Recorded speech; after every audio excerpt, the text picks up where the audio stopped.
Okay, we're on the east side of the house. This GFCI will not trip. There's power to that, but the GFCI will not trip. I think this is for some landscaping lights. This is a retaining wall. This is a railroad tie retaining wall. They last about 14 years. You might get some more use out of it, but this guy is showing signs of his age.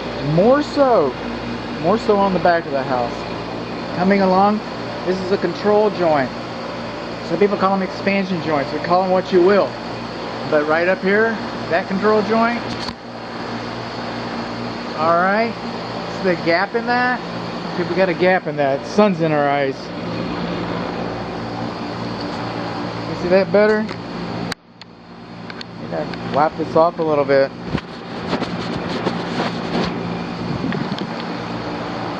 Alright, so we got a gap in that. All these bushes are next to the house. That's conducive to wood destroying insects. Alright, this is the formal dining area. You see the pitch on this window ledge? And that window ledge, see that? It's because water runs off. When it's level like that, the water doesn't do such a good job of running off. A tree shouldn't be closer than 25 feet to a slab foundation. Alright? So, for root growth, leaves, branches, all those things.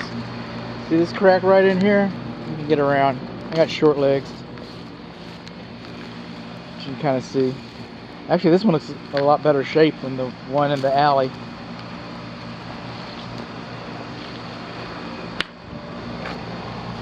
This is called a parge coat. That's called a parge coat, and this is what the foundation looks like.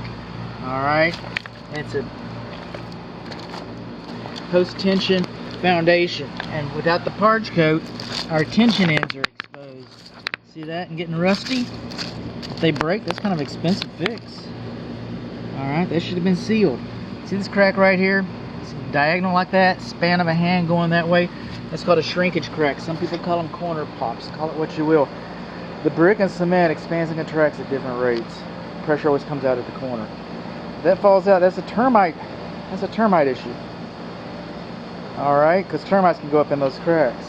Alright, or it might be holding up a brick. This is a wood house with a brick exterior.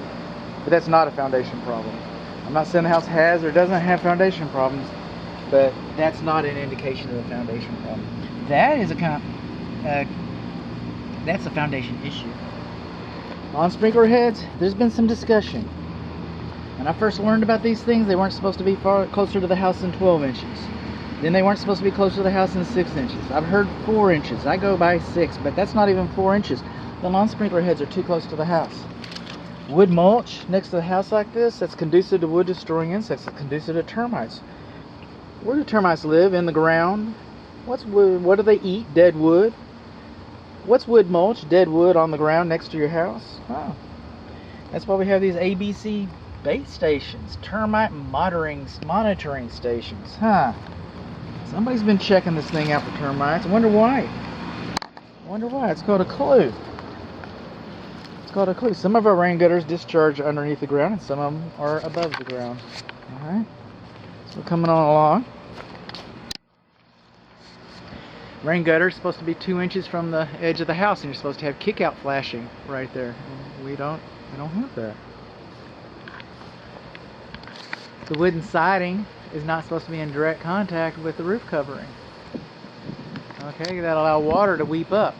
And see that little hole up there? That's where the water pours down right directly on top of your roof. So it takes all this rainwater, alright, all this rainwater from this slope, channels into this rain gutter, and it takes it over there and it drops it right down on your roof.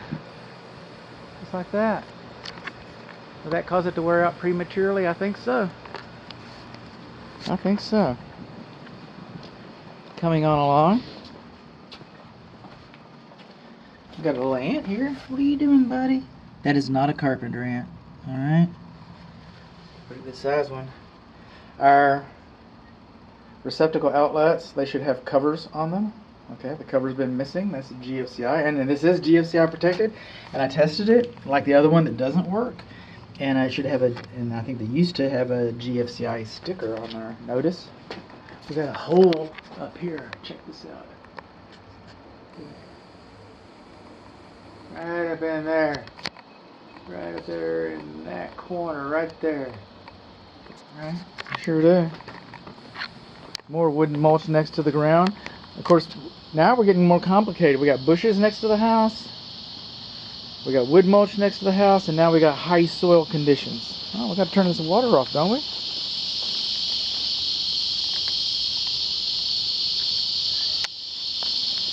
We got high soil conditions and wood to ground contact and bushes next to the house. Got all these fun things going on here. Got a little bit of gap between the address plate and the brickwork. Yeah, we do.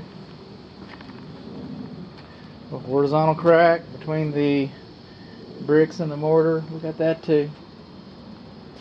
Oh, cracking right up there. Some of this will be noted on the report. All I have to do is say some cracking. You know, but between this and what you read on the report, you should get a pretty good idea about the scale and the magnitude.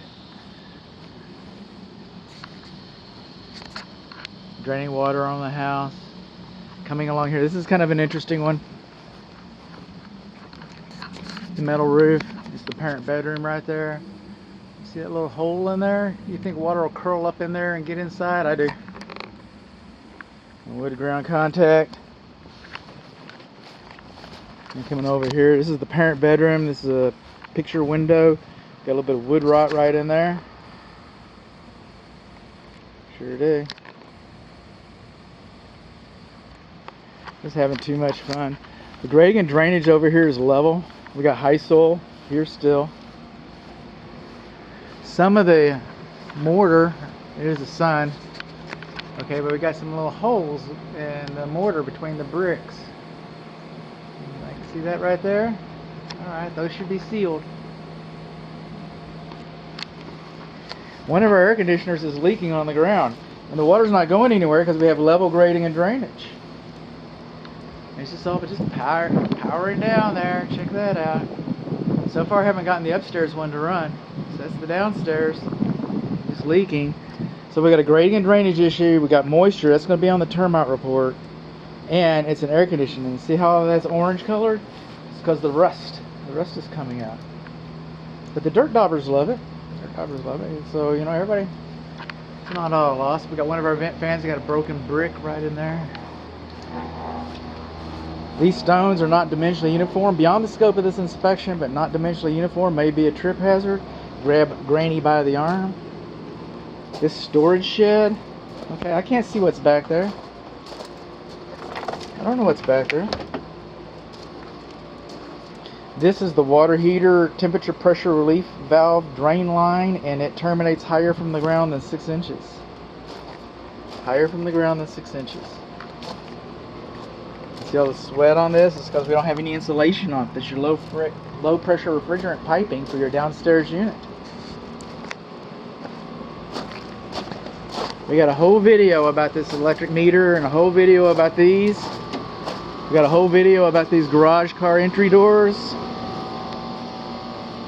Spoiler alert, this one doesn't work.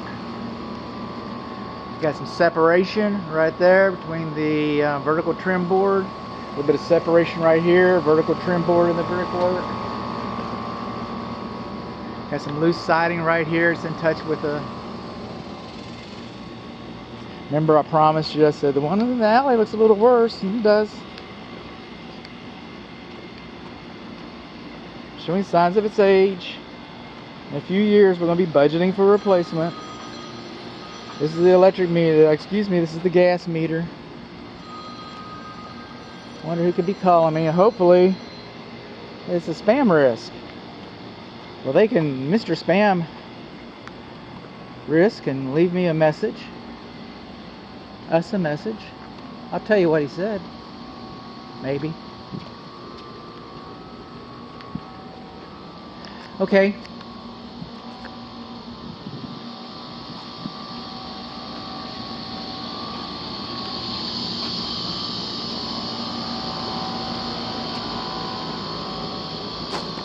Around the foundation perimeter, we have weep holes. Weep holes. Okay, because brick is a wonderful material. This house can burn down. You can still use the brick. It's maintenance free unless you paint it. You might have to repoint it. And it's a great insulator, but another characteristic of brick that we recognize, besides it being such a great product, is it's very porous and it accepts water. And most of the time you won't see it, but you have these little weep holes. Most of the time it's vapor unless you have an event. You see these weep holes, you're supposed to have those. Those are there for a reason. Alright? And you're supposed to have them around your foundation perimeter, and I've been noticing that. But what I haven't been noticing, fenestration is like a door or a window. Anytime you have a level, like this is a curved fenestration up here. That's an arc. It does not have a lintel in it. Look on a freeze plate. It's a little metal plate right here.